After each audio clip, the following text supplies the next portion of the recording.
Pessoal, boa noite. A gente vai dar início à nossa 8ª semana da disciplina de Filosofia da Educação. Lembrando que a gente tem um questionário aberto, o segundo questionário, ele vai se encerrar agora dia 15, e o seu último questionário também está disponível na plataforma, e ele vai se encerrar no dia 17, tá? O tema de hoje é sobre as correntes de filosofia da educação no Brasil. A gente vai trabalhar um pouco para entender, de acordo com o artigo de Severino, que foi de 2002, sobre a filosofia da educação no Brasil. E nesse artigo é interessante porque ele traz esse esboço de como foi essa trajetória, né, da filosofia voltada para a educação no nosso país, né? E nesse artigo, Severino ele vai identificar 4 perspectivas filosóficas e educacionais desse pensamento brasileiro. E aí vai fazer essa análise, né, de quais foram os filósofos, quais foram os teóricos que contribuíram para essa trajetória da filosofia da educação no Brasil. E na análise de Severino, essa trajetória aqui no Brasil, ela passou pela fase epistemológica, passou pela fase hermenêutica fenomenológica, pela fase praxista e pela fase pós-moderna. Então, Severino vai dizer que essa trajetória do pensamento filosófico educacional do Brasil, ele teve 4 grandes perspectivas, que foi a perspectiva epistemológica, hermenêutica fenomenológica, praxista e pós-moderna. Então, a análise desse trabalho mostra essa trajetória voltada para essas 4 perspectivas. Diante disso, é interessante a gente perceber o que significa, né, de maneira geral, cada uma dessas perspectivas que Severino identificou nessa trajetória da filosofia educacional do Brasil. A perspectiva epistemológica é realçada a tecnicidade funcional da educação, na qual ciência e técnica formam as bases da pedagogia. Né? O que seria isso? Né? A epistemologia ela vem estudar, vem dizer a partir de questões de como podemos conhecer alguma coisa, como que se conhece algo. Se você conhece alguma coisa, se você diz como, se sim, quais essas condições necessárias e suficientes para se atingir esse conhecimento. E se não, o que é que nos engana a ponto de pensarmos que conhecemos o que seria esse mundo externo que vemos essas sensações, como o amor, a raiva, o ódio, etc., aquilo que sentimos. Epistemologia no sentido desse conhecimento, mas quando Severino relata sobre a filosofia da educação epistemológica, ele vai olhar isso no sentido desse conhecimento principalmente tecnicista, né? Que é aquilo que a gente hoje vê para as escolas técnicas, né? Que formam tanto para a vida e para o trabalho, por exemplo, né? Que é aquilo que a gente usa muito aqui no FMT, porque o aluno ele tem o técnico, né? Ele tem uma carga horária que a gente chama da base comum e da base técnica, né? Então esse conhecimento ele é voltado para essa área técnica, né? Então ele sai com um certificado da base comum, seja formado no ensino médio, mas também formado na área técnica, né, de atuação. Então, uma das expressões mais representativas dessa perspectiva, que está presente no grupo que ficou conhecido como Pioneiros da Educação de 1932, e que propõe a escola nova como uma escola alternativa à escola tradicional, é Anísio Teixeira, né? Então, o nome mais representativo da filosofia da educação dos proponentes voltados para a escola nova foi Anísio Teixeira, né? Anísio Teixeira, ele via na educação um processo diretamente ligado à vida prática, né? A qual deveria também se dirigir. Então, se o direcionamento teria que ser necessariamente voltado para os interesses do aluno, que deveria ser um sujeito ativo, participante do processo pedagógico. Então, essa escola nova, pensada por Anísio Teixeira, é aquela escola voltada para o técnico, voltada para a prática, né? Então, ele dizia que a influência do técnico seria aquilo que é prático. Então, por exemplo, a nossa escola técnica aqui, a gente tem o curso de agropecuária. Então, essa praticidade, essa prática dele ir a campo, dele poder manusear as coisas, essa experiência, né, é uma perspectiva dessa escola nova, que é voltada para essa relação do técnico, da prática, daquilo que se faz de fato no real, digamos assim, né. Então, entre as vertentes psicológicas que influenciaram e um certo tecnicismo pedagógico, podemos assim dizer, a gente enfatiza o behaviorismo, Skinner e o construtivismo com Piaget e com Vygotsky, né? Se a gente for abordar aqui Piaget e Vygotsky, a gente vai ficar tem uma disciplina só deles, né? Mas eles vêm também nessa perspectiva daquilo que é a prática, né? E a prática hoje a gente vê as escolas técnicas trazendo muito isso, né? Que é a prática, que é o técnico, né?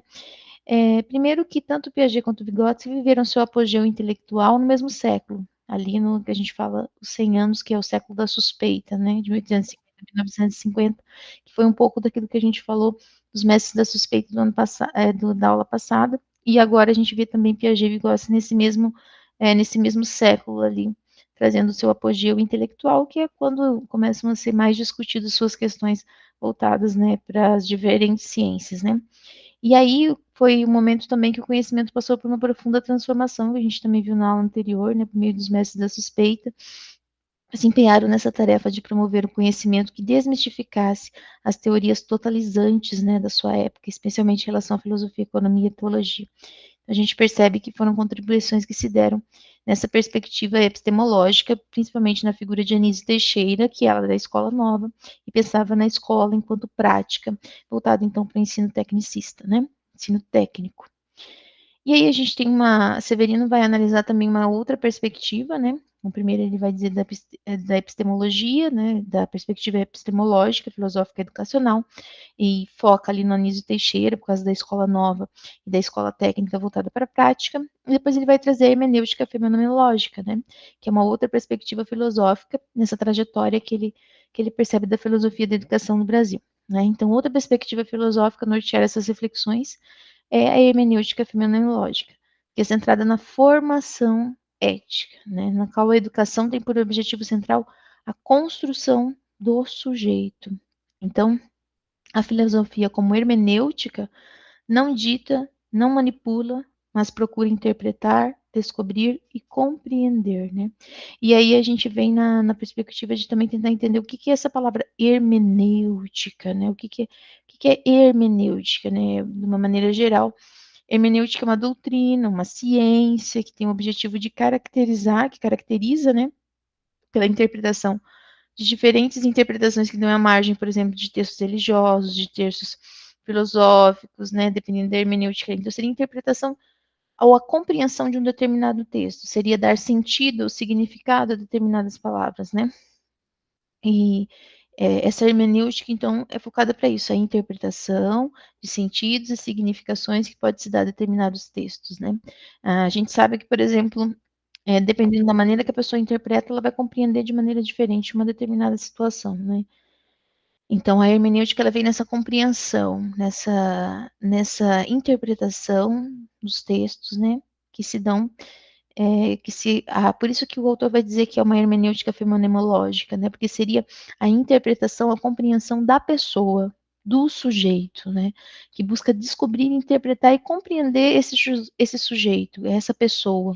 E, consequentemente, contribuir para a construção enquanto pessoa, né? Enquanto ser. Então, a gente percebe que essa perspectiva hermenêutica fenomenológica, ela vai olhar para a pessoa, ela vai olhar para o aluno. Então, a educação aqui, nessa perspectiva, significa valorização da autonomia do sujeito. É a vivência da consciência, é a predominância do ético sobre o político, né? Então, das outras vertentes, essa é aquela que mais vai se preocupar com a questão do respeito, da questão dos valores, dos direitos, da igualdade, né? Então, faz uma crítica ao pensamento cientificista e se preocupa principalmente com aquilo que é ético-antropológico. Então, é compreender, é interpretar o sujeito, a pessoa, e ajudar na construção dessa pessoa enquanto ser, né, enquanto autonomia, né, enquanto a valorização dele mesmo, buscar essa construção de uma pessoa tanto pessoal quanto social, né?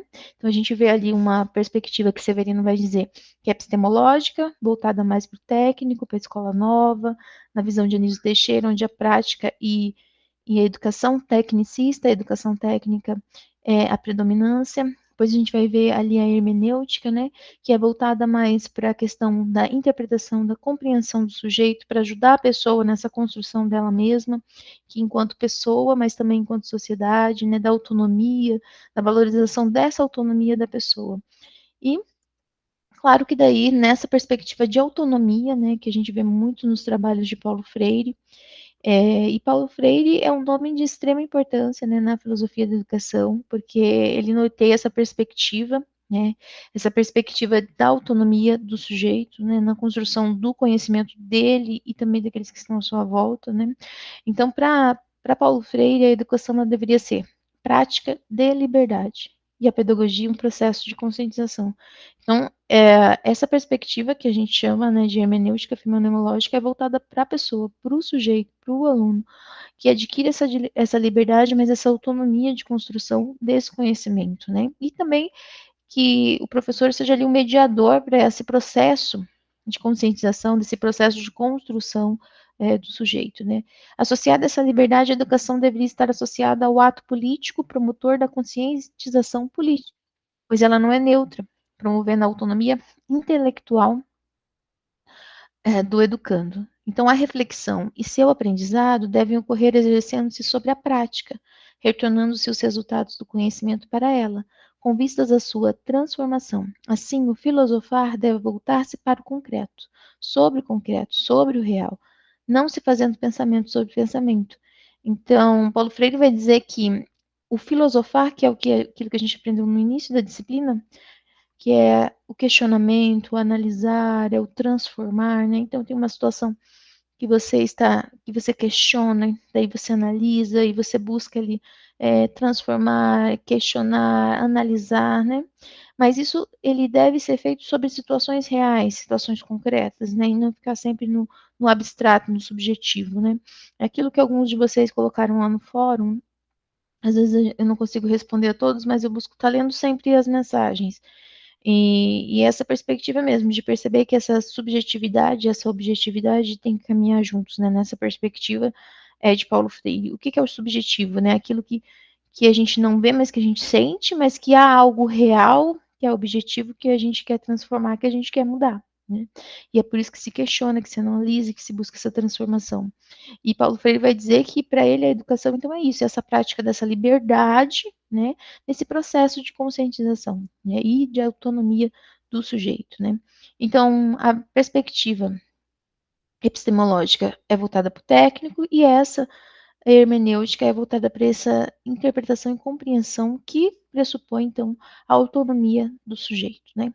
E Paulo Freire, claro, vem trazendo muito isso nos seus textos, nos seus trabalhos, né, nas suas pesquisas, né, diante de tal situação.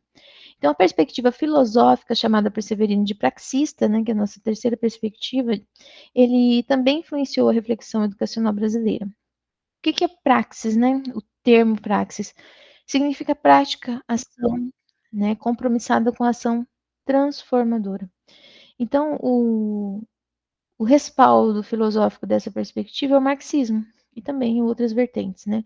Mas a teoria marxista ela apreende, né, o real pela sua totalidade, opondo-se a uma apreensão fragmentadora e fragmentada da vida, da realidade, da vida social, com o objetivo de criticar a sociedade em busca da sua transformação. E aí, essa perspectiva praxista, ela é diferente da epistemológica, no sentido de que lá a prática ela é vista como prática no sentido do técnico, né? E aqui não, aqui essa reflexão da prática é voltado para a ação, a compreensão do real como um todo. Então, como que eu posso transformar a educação de modo de um todo, né? E não olhando uma perspectiva assim individualizada, mas o que eu posso fazer em relação a essa totalidade, né? Uma ação que de fato venha contribuir, mas algo concreto, né? E não voltado para aquela prática do epistemológico que era voltado para o técnico mesmo, mas é do aluno trazer algo prático e técnico para sua aprendizagem. Aqui não, aqui é pensar em ações, em processos constitutivos que de fato venham transformar um todo, né? Diante das relações sociais, relações históricas, né? Uma perspectiva, uma definição de um todo, de ações que possam contribuir com o todo, né? E isso é importante, por exemplo, a partir do momento que se mudou a educação seriada para a educação ciclada, pensou-se num todo, né? Pensou-se num todo. Então, essas perspectivas voltadas para as mudanças que abrangem uma totalidade e é uma ação que de fato venha a acontecer, uma ação transformadora, é pensado nessa perspectiva praxista. Além disso, então, essa reflexão filosófica do praxista, ela busca, então, essa compreensão do real, né, dessa totalidade, né? As coisas formam um todo relacionado ao homem e é um ser de relações sociais e históricas. Então, vai se construindo ali uma prática concreta. Então, são as grandes mudanças que influenciam grandes grupos, digamos assim, né? E também são processos importantes, né, nessa constituição de novas transformações em busca, é claro, da melhoria da educação como um todo. Para Saviani, um dos grandes responsáveis por essa definição, né, na filosofia da educação do Brasil, Saviani pensou muito nessa perspectiva praxista, né, ele produziu um vasto material escrito nessa área, né, então a postura filosófica educacional fundada na visão dialético-marxista como crítica da dominação social e como proposta de uma praxis pedagógica transformadora, tal como concebida por Saviani, em um desenvolvimento no campo da filosofia da educação no Brasil, envolvendo numerosos teóricos da educação brasileira, seja no âmbito específico desta área, seja no âmbito de outras esferas teóricas do campo educacional. Então, Saviani vai trazer essa prática pensando nessa ação transformadora voltada para a educação como um todo, né? E por fim, a gente tem a quarta perspectiva, né? A gente já falou da epistemológica, da hermenêutica e da praxista, e aí Severino vai trazer nessa trajetória da filosofia da educação essa quarta perspectiva, que embasa da reflexão em base à reflexão educacional brasileira e da pós-moderna. Então, essa última, digamos, perspectiva do autor, ele vai dizer de um pós-moderno, né? O que seria esse pós-moderno? Ele vai trazer o termo, ele vai reportar, né, ao termo da arqueogenealogia, né? O que é essa arqueogenealogia, né? Então, a pós-modernidade, ela vem desenvolvendo um modo de pensar diferente dos anteriores, questiona radicalmente a centralidade do sujeito, rejeita o discurso filosófico da modernidade, coloca sob suspeita todo o projeto iluminista da modernidade, acusa o saber de ser uma arma de poder, condena a prepotência das metanarrativas modernas, afirma que a história é pura contingência e defende a importância do desejo e do corpo.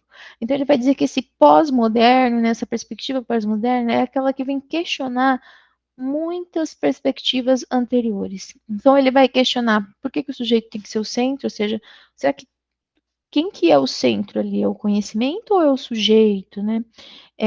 Qualquer projeto que fuja daquela perspectiva inovadora e transformadora, ele vai questionar.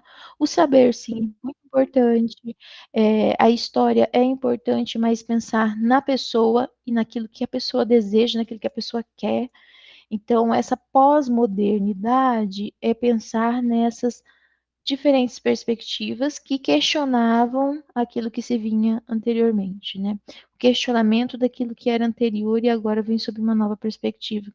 Então, a partir dos anos 90 do século XX, com maior celeridade no século XXI, a literatura da filosofia da educação no Brasil vem recebendo forte influência dessa perspectiva pós-moderna, abrigando uma crítica desconstrutiva dos paradigmas do conhecimento, da ciência e da filosofia da humanidade, embasados na centralidade da razão. Então, antes se tinha muito o que era o centro era o sujeito, era a pessoa, mas agora, nessa pós-modernidade, que se questiona muito aquilo que era anterior, vem se trazer a centralidade voltada para a razão. O que seria essa razão? Seria essa ciência, essa comprovação, essa experiência, né? Então, aquilo que é comprovado é aquilo que de fato funciona, né? Então, não é a pessoa que é o centro, mas aquilo que a gente, por meio das pessoas, a gente faz as experiências, a gente faz nossas pesquisas, a gente consegue encontrar, então, aquilo que de fato contribui para o todo, né? Então, é o questionamento, sim, e também é aquilo que descentraliza da pessoa e pensa no sujeito no sentido da razão daquele sujeito e não do ser em si. Então a gente tem ali, a gente pensa numa praxista que é voltada para a pessoa no sentido da prática e da ação como um todo, e agora a gente vê uma perspectiva que é focada para aquilo que é mais da razão da pessoa do que de fato ela, né? Então, para esse pós-moderno, esse saber, esse conhecimento é um poder, porque o conhecimento é a razão. Então, é um poder, é uma força, né? É um pensamento criativo e também, obviamente, contestador. Então, a gente vai pensar nessa pós-modernidade voltada para esse questionamento desse saber enquanto poder. Então, saber não é mais sinônimo de liberdade, como fora da modernidade. Agora, saber significa poder. Para os pós-modernos é isso. Nesse sentido, a escola não pode ser somente uma depositária do saber. Requer agora um pensamento criativo, contestador, uma prática libertadora dos desejos e afetos com os poderes estabelecidos. Então, o pós-moderno ele vai dizer que a escola ela tem que ser criativa, ela tem que ser diferente e ela tem que contestar a realidade a qual ela vive. Então, assim, o saber é algo que pode ser uma prática libertadora, mas não é um sinônimo de liberdade. Por que não é sinônimo de liberdade? Porque você tem que atuar, você tem que fazer alguma coisa, você tem que praticar algo para que de fato você consiga ter essa liberdade, digamos assim. Então, o saber é focado para a razão, esse conhecimento que se dá da pós-modernidade.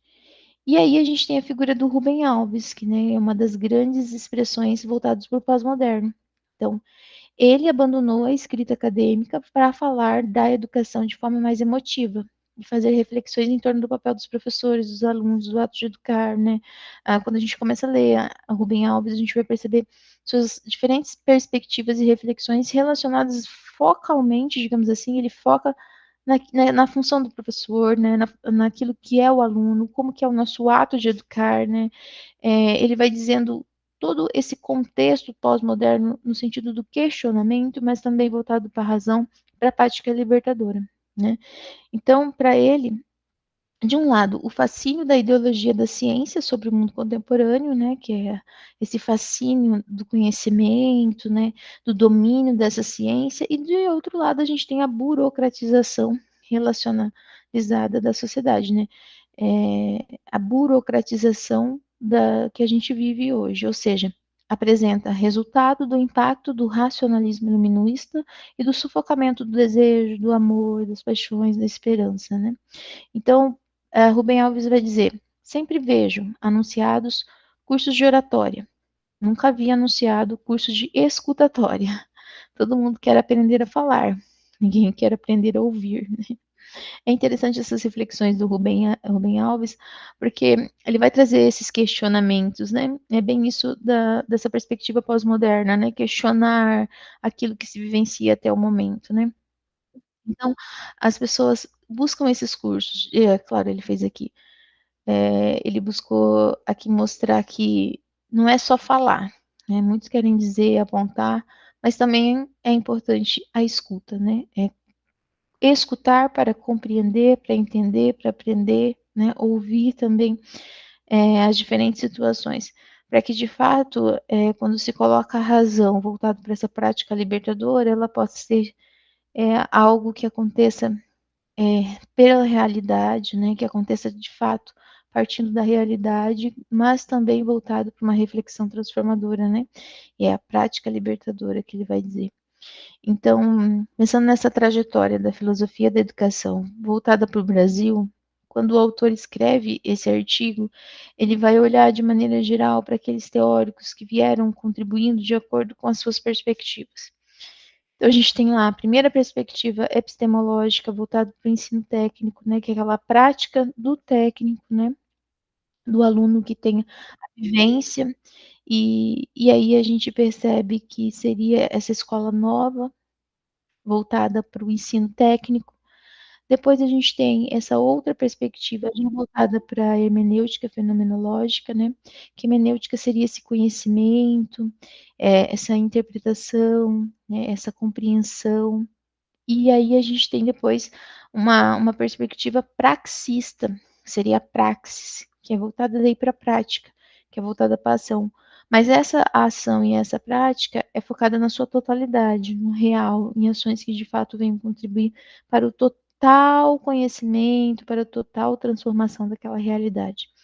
E por fim, a gente vai ver a perspectiva que é a última, dita pelo autor, que é o pós-moderno. né? E essa perspectiva pós-moderna, ela vem trazer esse momento em que se questiona aquilo que se vinha anteriormente e que se pensa, então, numa algo transformador, numa prática transformadora, mais voltada para a razão, né? Com base nos questionamentos que se faz daquilo que se vinha até o momento, né? Então, o texto dessa trajetória que o autor vem trazer para nós, ele mostra essas perspectivas voltadas ao longo da construção da filosofia da educação no Brasil.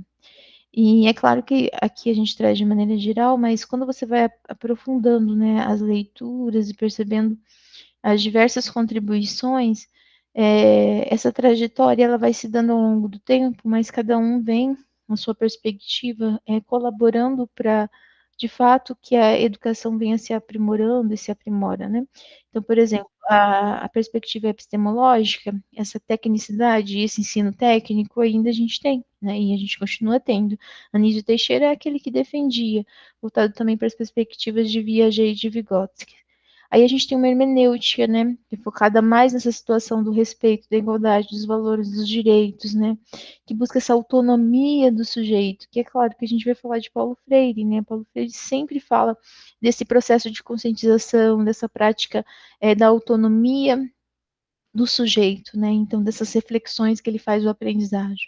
Daí, depois essa perspectiva filosófica da praxista, né, que volta-se para o termo praxis, que já vem numa perspectiva de totalidade, do real, né, que daí é Saviani, aquele que vai mais trazer essa perspectiva para a nossa postura filosófica educacional, que são as grandes esferas que a gente vai ter que fazer ações que transformam de maneira mais totalitária. E voltado à quarta perspectiva, né, que vai olhar esse pós-moderno, mas voltado também para o termo arqueogenealogia, né, que seria esse questionamento pós-moderno diante das questões que se aconteciam até o momento anteriores, né. E esse questionamento do pós-moderno é aquilo que Rubem Alves também vem trazer nas suas expressões e nas suas reflexões, né? Que ele vai dizer desses questionamentos daquilo que se acontecia anteriormente, mas também pensando nas reflexões atuais, né? Voltadas para a razão, né? Voltadas para a razão, voltadas para o sujeito que olha o saber como algo importante para se modificar o seu meio, né? O saber é importante, a escola é importante, mas ela precisa contestar para que de fato se aconteça uma prática libertadora. É preciso ter um pensamento criativo, é preciso questionar para que de fato possa se transformar por meio do saber, que é a razão. E diante disso ele vai dizer que nem sempre é o falar, mas também muitas vezes esse questionamento ele precisa do escutar, do aprender a ouvir, né? E nem sempre é somente o falar, né? Mas também a sabedoria de escutar e compreender as diferentes situações ou olhares diante daquele questionamento, daquilo que vem se evidenciando. Então, basicamente, seriam essas quatro perspectivas que se apontam aí em torno da trajetória da filosofia da educação do Brasil, que é epistemológica, hermenêutica, praxista e pós-moderna, né? E aí cada uma vem com a sua contribuição nessa trajetória. Pessoal, se alguém tem alguma colocação, algo para contribuir, ou algum questionamento em relação ao conteúdo, ou alguma outra relação da disciplina ou da plataforma, eu vou deixar agora aberto para vocês. Podem colocar aqui no chat também, tá?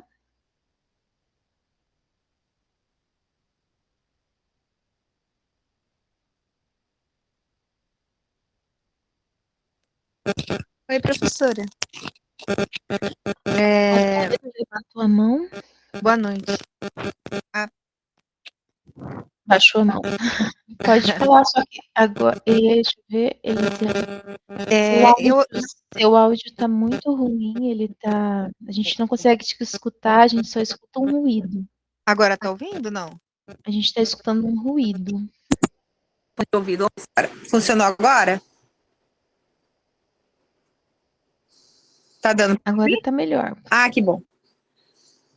Eu achei interessante essa fala e principalmente essa finalização E eu tenho visto nessas escolas virtuais que o governo tem disponibilizado para complementação de professores, muitas questões de técnicas de acolhimento, que parecem ser bem úteis nessa parte aí do aprender a ouvir, né? Que eles ensinam como você deve deixar a pessoa, o aluno falar ou identificar pequenas nuances e detalhes, né? E me parece bem interessante nessa parte aí onde ele critica, né, que a gente deveria fazer mais para ouvir do que só aprender a falar, né? Que a senhora estava falando. Na hora que a senhora falou, eu lembrei muito disso, porque é diferente quando você aprende o como ouvir a pessoa, como estimulá-la a continuar falando, como não oprimir, como muitas vezes antigamente era feito. Tipo, mas isso aconteceu com você, você estava fazendo o quê? Né? Que aí acaba pondo a última situação de tentar se defender. Entendeu? Aí eu achei interessante isso que a Sara estava falando. Parece assim que tá dando certo, né? Pelo menos me parece. Não sei se eu tô errada. Quando o autor vem trazer que é um questionamento daquilo que se vinha anterior, então é isso. Anteriormente era muito o professor chegava em sala de aula e jogava o conteúdo, o aluno tinha que aprender. Inclusive, às vezes ele nem tinha a possibilidade de estar comentando sobre o assunto ou até mesmo questionando, né, sobre determinada situação. E aí essa perspectiva pós-moderna, né, de Rubem Alves, ela vai dizer que não, que o professor tem que estar mais próximo do aluno, estar mais próximo das diferentes situações vivenciadas em sala de aula, né? E essa palavra acolhimento é algo que a gente vem trabalhando nos últimos anos, mas que antes não se tinha isso, né? Não se tinha esse acolhimento, né? Não pensava no aluno enquanto alguém que precisa ser acolhido em sala de aula, né? Porque acolher é diferente de receber, né? Então, quando a gente vai estudar um pouco mais a fundo sobre aquilo que é voltado mais para a escola tradicional, ela recebia o aluno, né? E aí, acolher é como, né? Acolher é diferente de receber. E a gente acolhe alguém a partir do momento também que a gente consegue compreender ou entender um pouco mais cada indivíduo, né, na sua individualidade propriamente dita, ou pelo simples fato também de escutá-lo, né, e ele se sente importante ali naquele processo, ele se sente fazendo parte desse processo, né, porque também é interessante para o aluno que ele se sinta parte, né, do processo, que daí também é voltado para essa questão da autonomia, né, educacional do aluno, né, que ele se sinta a liberdade de conversar com o professor, de indagar, de perguntar, de estar ali do lado, né? A gente tem casos de alunos que eles têm tanta timidez e parece que tem um medo que uma simples pergunta, uma dúvida, ele não quer falar com o professor porque tem medo, vergonha, timidez, né, em diversas situações. Então, é que esses laços entre aluno e professor sejam mais entrelaçados e que eles se sintam de fato acolhidos, né, em sala de aula. Essa perspectiva vai olhar mais para esse também, para esse lado das questões. O Nério levantou a mão, é isso?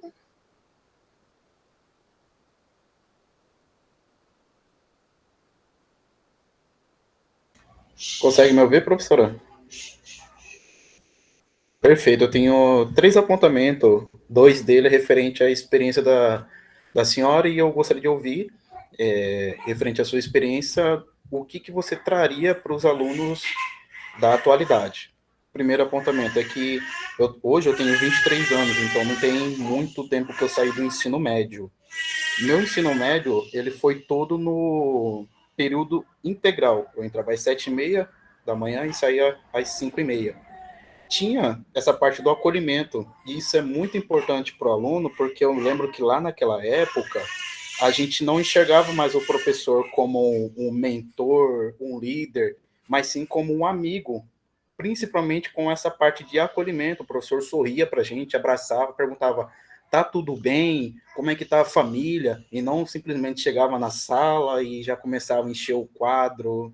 Tinha uma tratativa diferente para o aluno, então isso eu acho muito importante. Isso traz para o aluno aquele sentimento assim de casa, amigo, aqui eu estou com os meus.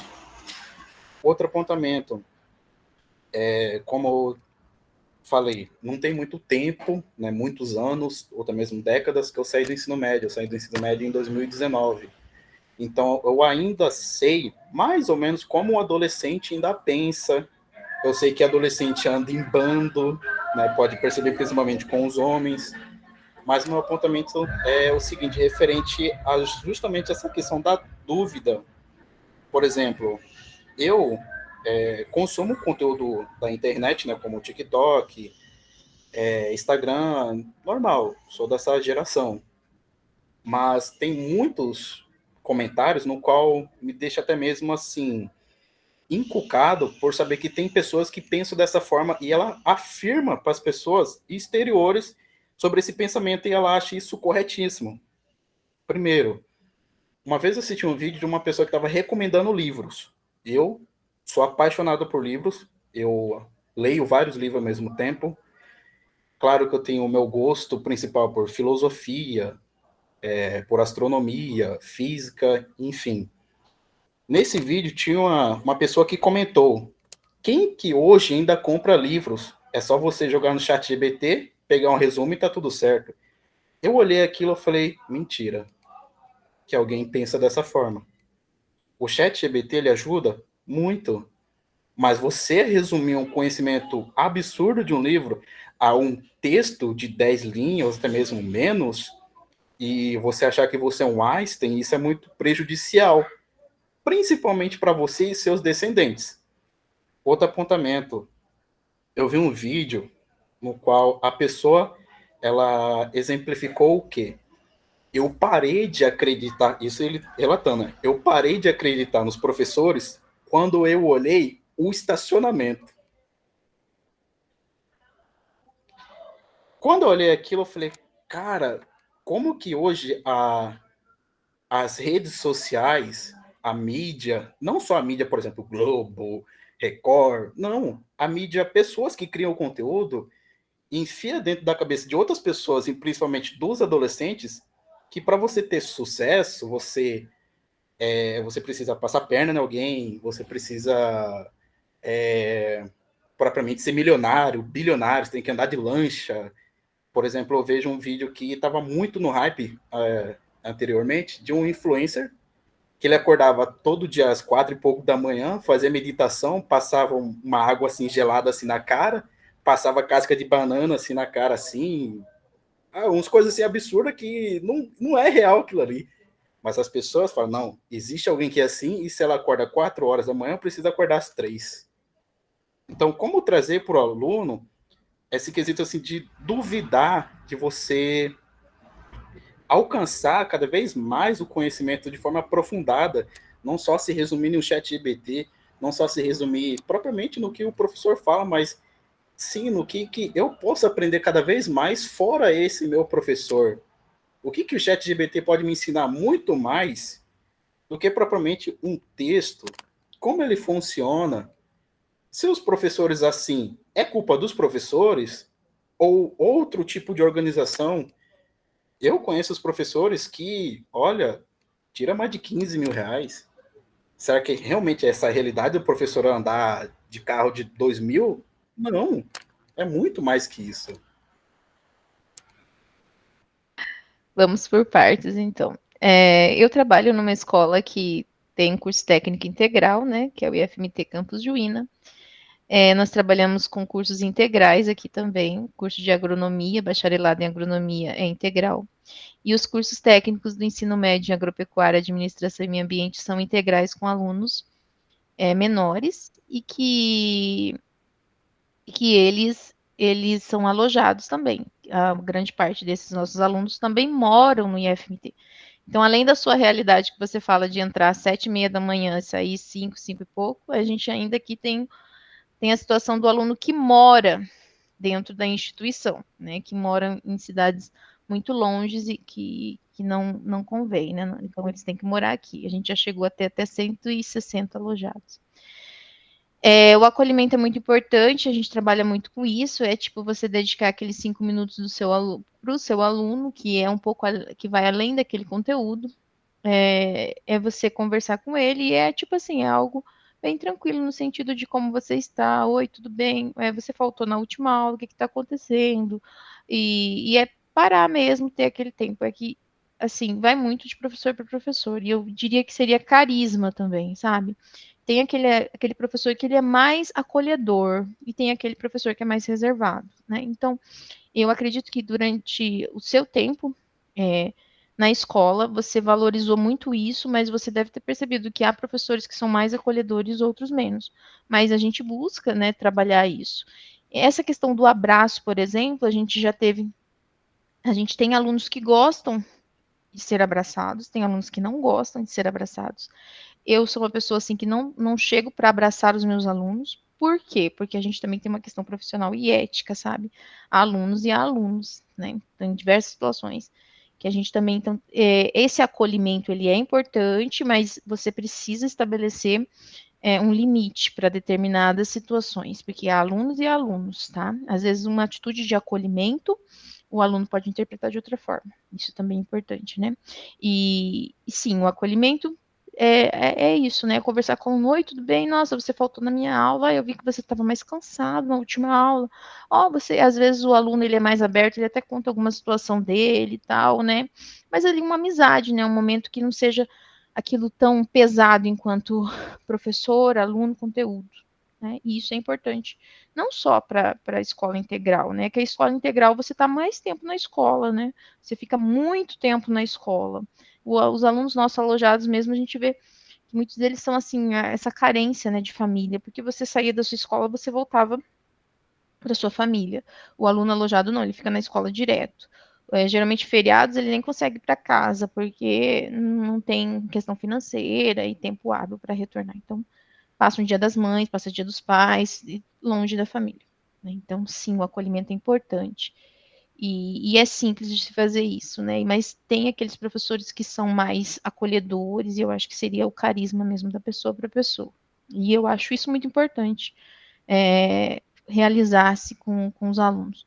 A perspectiva que você fala, deixa agora eu lembrar de tudo que você falou, da questão da leitura, né, do livro. Infelizmente, eu acho que já responde essa questão do professor, né? Infelizmente, com a mídia hoje, né, essas redes sociais, ela está muito, muito influenciando a vida dos nossos alunos, né? É culpa do professor? Não, eu acho que é a sociedade em si. Quem hoje vive sem um celular, né? Hoje todo mundo tem um celular, né? Estão se perdendo essa essência. Então, por exemplo, você senta na mesa para comer, você tem que estar com o celular. Né? Nem na hora de comer, tem gente que não consegue parar com o celular. Então, tá vendo? Assim, eu diria que seria a questão dos valores, a questão da essência, que é voltado para o livro. Hoje eu levo meus alunos, tanto do ensino técnico quanto do curso superior, eu levo lá na biblioteca, olha, vamos pegar o livro, vamos folhear o livro. Eu não posso obrigar meu aluno a ler, porque não tem como eu dizer assim, ó, vamos lá, vamos ler, eu estou junto com você, né? Eu não tenho esse tempo hábil, mas a gente tem um projeto aqui que é o Momento Leitura, né? Que é 15 minutos por dia da primeira aula destinado para isso. É tentar incentivar o aluno a ler um livro. É isso que a gente está tentando. Porque a gente percebe que essa leitura de algo físico está se perdendo ao longo do tempo. Por quê? Porque agora as últimas gerações elas querem algo fácil. Né? Então, quando eu comecei lá no meu mestrado, meu doutorado, a gente ouvia muito os professores falando na graduação, busque a fonte, busque a fonte. Então, por exemplo, eu trouxe aqui um artigo para vocês, e foi os artigos, por exemplo, dos grupos, que traziam lá Freud, que traziam Vygotsky, que trazia Piaget. Qual que é a fonte? É os caras. Então, você vai na biblioteca e busca a fonte, lá tem a referência bibliográfica. Então, a gente lia muito, né? É isso que você fala, às vezes leio 3, 4 livros ao mesmo tempo para buscar entender a fonte, porque o artigo ele fez uma interpretação daquilo que era da fonte, né? Aí eu lembro, por exemplo, quando a gente estava lendo, tem umas leituras muito pesadas, né? Freud, ele tem uma escrita pesada, Althusser tem uma escrita muito pesada, então às vezes nem bastava a gente ler uma vez só. A gente tinha que reler e ainda conversar com o colega que estava lendo junto para trocar figurinhas e entender melhor. Olha, eu estou lendo aqui no Althusser, então a gente falava que eram os grupos de estudo, que a gente trabalhava muito com grupo de estudo. E, infelizmente, hoje o aluno quer o caminho mais fácil, porque ele não quer absorver o conhecimento, ele quer passar por ele. É né? Isso que a gente está percebendo. Ele não quer absorver. Naquela época a gente queria absorver o conhecimento para entender, para compreender. É aquilo quando a gente fala de uma apresentação. O aluno fica lá querendo decorar. Não, não é para você decorar, é para você entender. O que você entendeu disso? Ó, vamos fechar esse livro, olha para mim e fala o que você entendeu. É isso que eu quero que você faça na sua apresentação. O que você entendeu. Se eu quisesse que você decorasse, que você lesse, não é o objetivo. É olha para mim e fala o que você entendeu. E aí, essa questão do professor hoje é uma profissão que não vem sendo valorizada. A gente não adianta dizer que está sendo valorizada porque não está sendo. Hoje, os meus alunos do curso técnico, lá no terceiro ano, é claramente evidente que, de todas as profissões, professor é uma profissão que não é citada por eles. Tá? É a realidade que a gente vive hoje em sala de aula. Eu sendo sincera para vocês. O que eles querem ser? Eles querem ser médico, eles querem ser engenheiro, eles querem ser arquitetos, eles querem isso. Essas são as profissões que, quando você pergunta para um aluno de terceiro ano, é isso que ele quer ser. Ele quer ser agrônomo, ele sabe. Professor, com certeza. E o que eu vou te dizer? Eu comecei a dar aula com 16 anos. Há 18 anos atrás, quando eu pensei na profissão, eu queria ser professora. Porque eu não posso ver sangue que eu passo mal. E eu sempre gostei de ensinar. Eu era do tipo que ensinava minhas coleguinhas e, tipo, eu sempre amei. Meu pai queria que eu fosse advogada.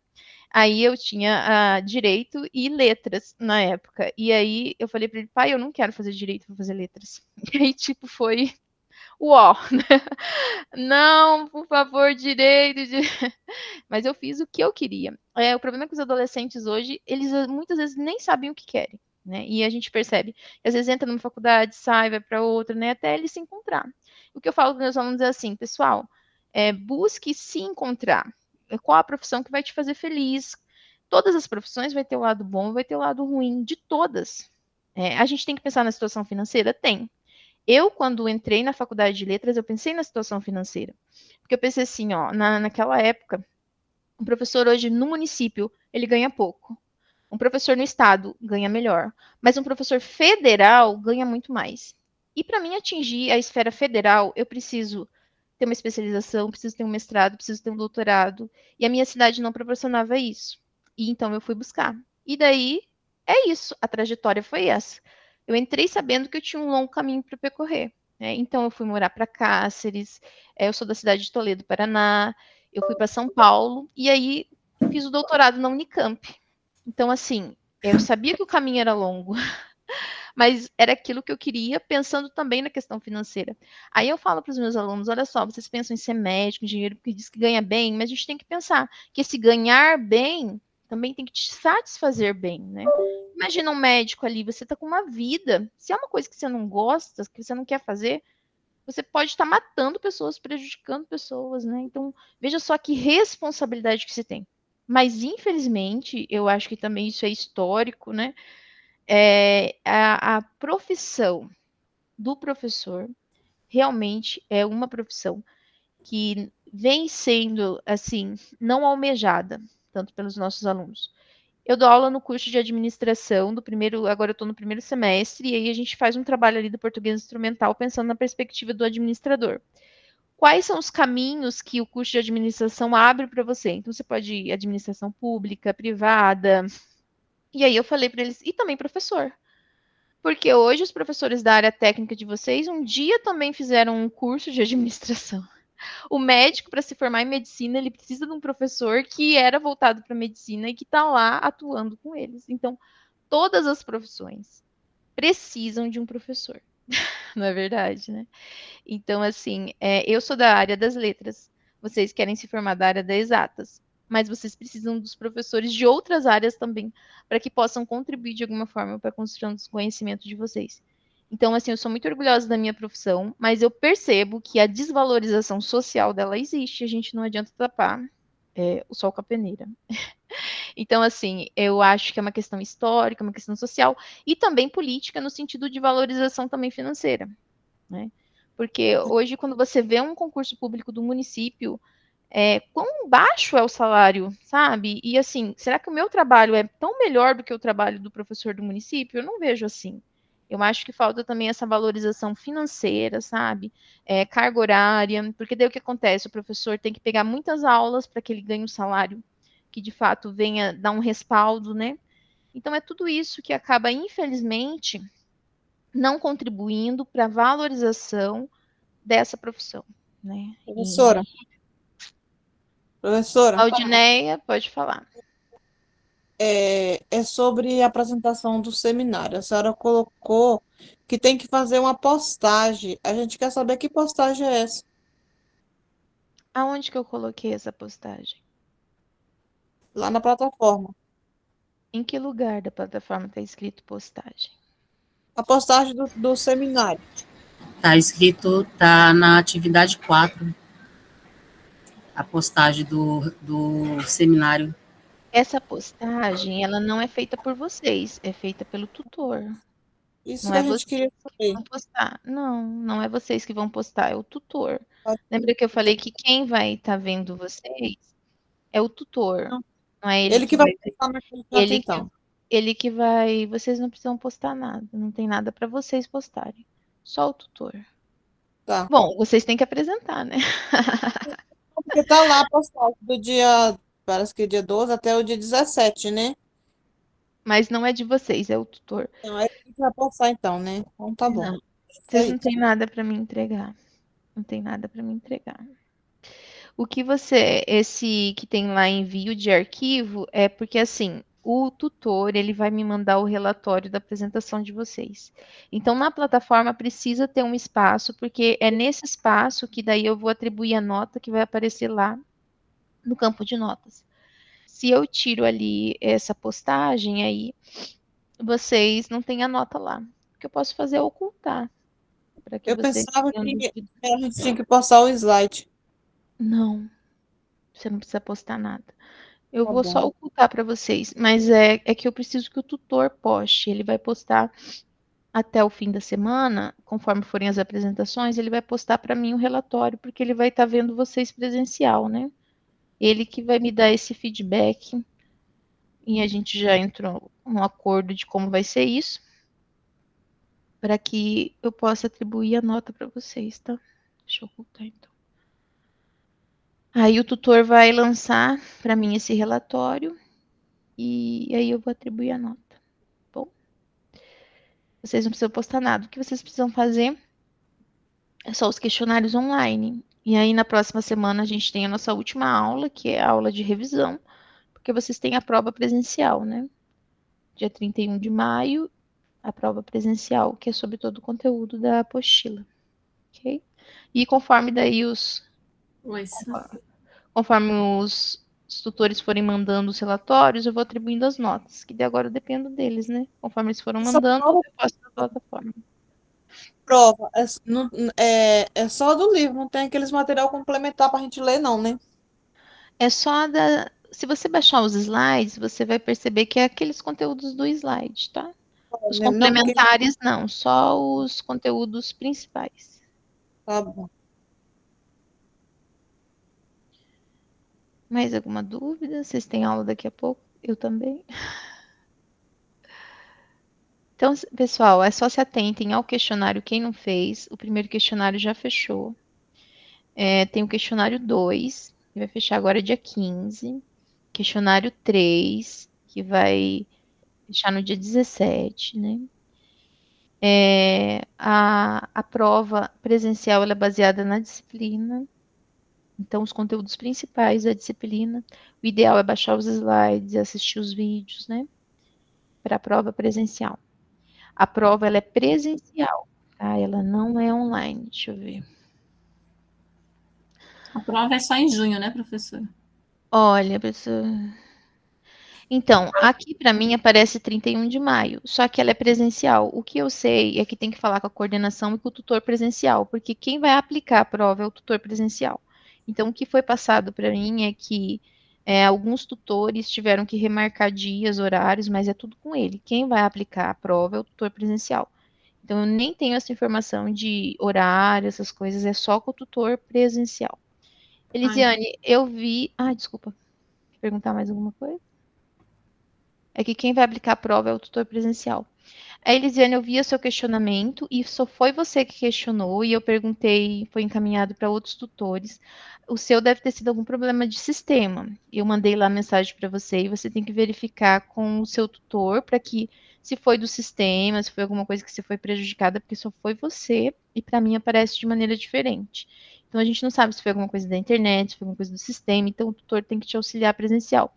Se ele achar cabível encaminhar para a coordenação, eles podem, se foi alguma coisa do sistema, pensar numa forma de que você não seja prejudicado, tá? Mas é que não aconteceu com mais ninguém, e para mim aparece de uma forma, para você de outra, né? Então a prova, a Daniela perguntou, a prova é presencial no polo.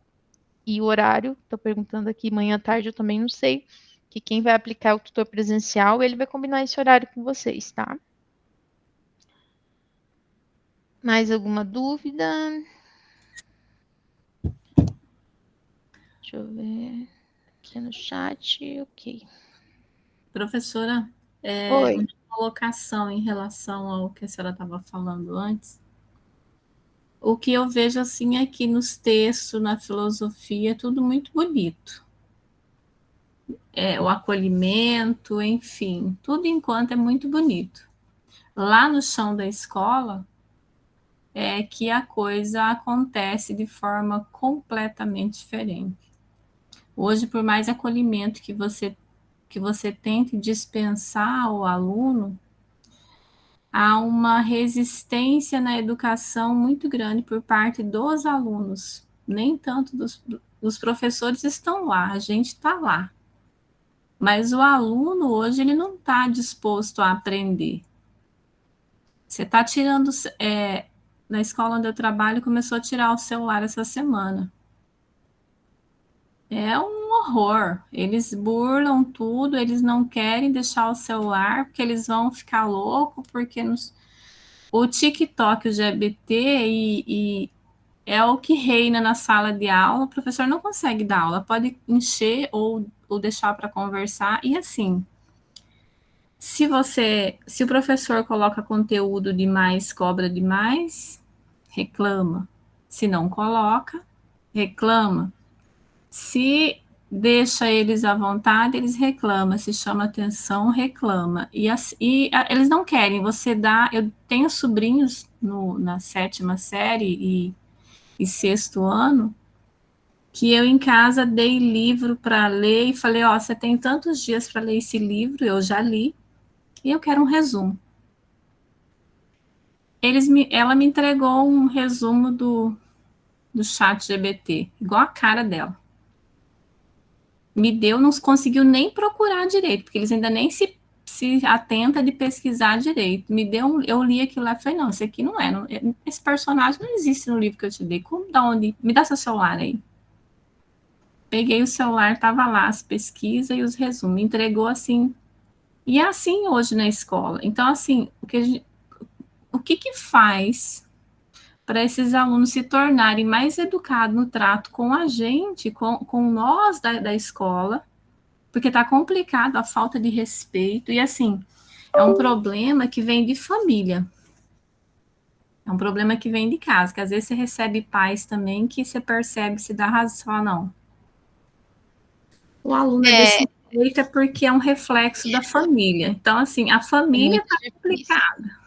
É todo um caminho, né? A gente pensar no acolhimento, mas a gente também vê desse feedback. O acolhimento do profissional da educação fica aonde?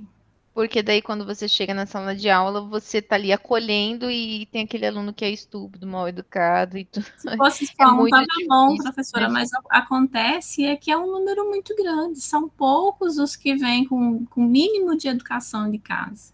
São poucos. Hoje está poucos. Hoje está complicado. É por isso que acontece da situação da desvalorização da profissão também, né? Que é quando você percebe que você não é valorizado naquilo que você se dedica para fazer no dia a dia. E eu vou te dizer que é um reflexo, infelizmente, das situações familiares, todo o processo ali que a gente tem da educação, que nem a gente, né, não tem esse respaldo de assistência, né, de auxílio nessa trajetória educacional. Infelizmente, a gente, de fato, não vai conseguir resolver isso. E é ruim, porque vem da família, né? Daí você chama o pai ou a mãe para conversar, você vê, é por isso que o aluno é assim, né? Olha o jeito que... É muito complicado, de fato, muito complicado. Claire, você é a última a falar e eu vou ter que desligar porque vocês têm aula e eu não posso atrapalhar o outro professor. E eu também tenho aula, desculpa. Pode Gostaria falar. que a filosofia desse conta da sociedade que estamos vivendo, o caos da educação, somos controladores da massa. Finalizou assim, somos controladores da massa. E sem nós, a sociedade vive caos total, professora. Essa é a realidade da filosofia de hoje. Fala da nossa colega professora de lá. Ah, Meu filho está no estado, já tentei de todo jeito para a professora. Junta todo mundo numa sala e chama para os pais, tipo as crianças. Caótico, nós estamos no colapso completamente a educação. Na América Latina, né, que a gente conhece que outras pessoas de fora também falam que está caótico. Triste. Tá triste a gente ver que a gente quer um filho que tem uma saúde bem, quer aqueles alunos maravilhosos em sala, e tem 90% para ocupar o espaço, controlar, não surtarem as aulas. Mas obrigada pela fala. Boa noite a todos. é que é isso, seu áudio ficou um pouco ruim, mas pelo que eu entendi, nós professores temos isso, né? E a gente quer o melhor, mas a gente percebe que há um sistema que não nos ajuda de certa forma. E esse, às vezes, o aluno também, você chega em sala de aula, se decepciona, né? Com as diferentes situações vivenciadas. Mas, assim, a educação vale a pena, né? A gente tem que, até onde a gente conseguir, lutar por ela e buscar os mecanismos e os meios. Eu percebo também que hoje, por exemplo, o Instituto Federal, ele tem uma estrutura ótima de escola, né? A gente tem uma psicóloga lá dentro, tem uma assistente social, a gente tem assistente de alunos que ficam ali no corredor, sabe? A gente tem o professor coordenador de áreas técnicas, professor de extensão, coordenação de extensão, de pesquisa, de ensino. Então, assim, a estrutura é diferente, né? E eu já dei aula também para escolas que não tinham essa estrutura e eu vejo quão é difícil. Então, a gente, infelizmente, também são questões políticas, né? Hoje, será que, né, todas as escolas poderiam, o governo deveria pagar psicólogo, que é o que a gente tem hoje aqui nos institutos federais, uma assistente social que vai olhar para esse olhar daquele aluno que precisa de ajuda, que são os assistentes de alunos que eles estão ali sempre nos corredores, vendo as diferentes situações que acontecem. É uma coordenação de curso que eu tenho, uma coordenação de ensino que eu tenho, uma coordenação de pesquisa e de extensão que está ali junto comigo nesse tripé pesquisa, extensão e ensino, sabe?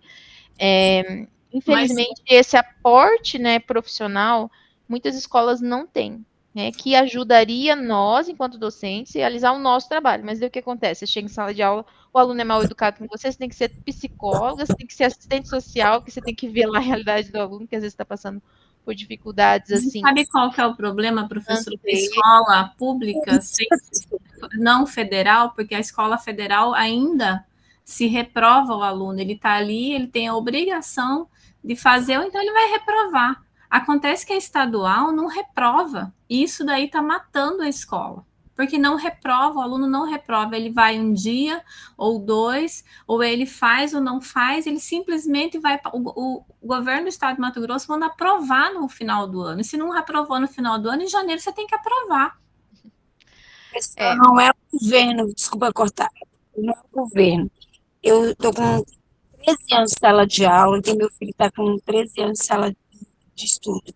Eu vejo o seguinte, a educação está caótica, o sistema está falido, a realidade é essa. Se a gente for analisar as periferias, eu recentemente fui obrigada a sair de uma escola, porque a mãe ameaçava, porque a criança tem mais de 20 faltas, sempre o primeiro tem 50 dias de aula. As meninas têm mais de 20 dias de falta.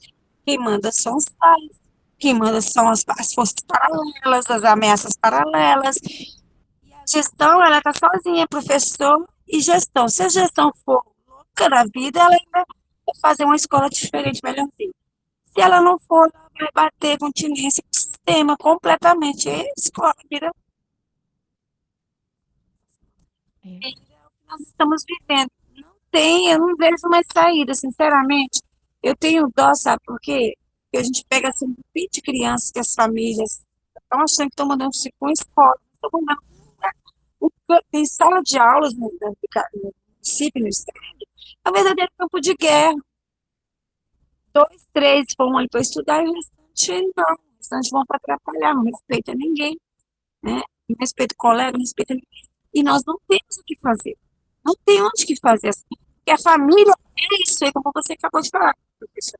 A família é isso. E quem pode cobrar dessa família? Não tem ninguém. Não tem ninguém que faça essa família mudar a concepção, porque ela não valoriza a educação. Ela não tem valor. Acabou. É triste, mas nós estamos vivendo. Estamos faltando para o professor agora, daqui a 10 anos nós vamos ter muito mais procura. Já não tem professor querendo ir para a sala de aula, já tem professor lá na sala de aula não dá conta, e não é um pouco, não, é muito. Eu espero, e a gente não pode perder a esperança que melhore, né? Mas assim, gente, eu sei que isso nos causa, principalmente quem está em sala de aula, uma revolta interna, né? Porque a gente queria fazer o melhor, dar o melhor, ser o melhor, e a gente vê que um sistema muitas vezes não contribui para esse processo, né? E é de fato, às vezes, você vai para a sala de aula e você lembra, tem aquele aluno, aquela situação, e você volta triste, né? E é difícil, sim. Eu acho que a gente não deve desistir da educação, como eu falei para vocês, eu também já fui professora do município, fui do estado. Hoje a rede federal eu considero, já fui também de escolas particulares, mas eu considero hoje a rede federal foi o melhor lugar que eu já ministrei aula, né, pela estrutura dos profissionais que estão ali para me apoiar no meu trabalho docente. Mas, de fato, não é a realidade de todos, e eu entendo Chega essa indignação, porque, de fato, é ruim. alguma coisa, agora as outras questões são importantes para irem. Você está na nata, professora. Quem quer fazer alguma coisa, quem quer ser alguma coisa. Nós estamos tentando levar essas pessoas que têm sonhos e ainda não conseguiram chegar. Mas se Deus quiser, ainda vão conseguir. Vamos na esperança. Gente, eu tenho que acabar a aula agora para não prejudicar outro professor. Uma boa noite, muito obrigada pela atenção. E vamos caminhando, não vamos perder.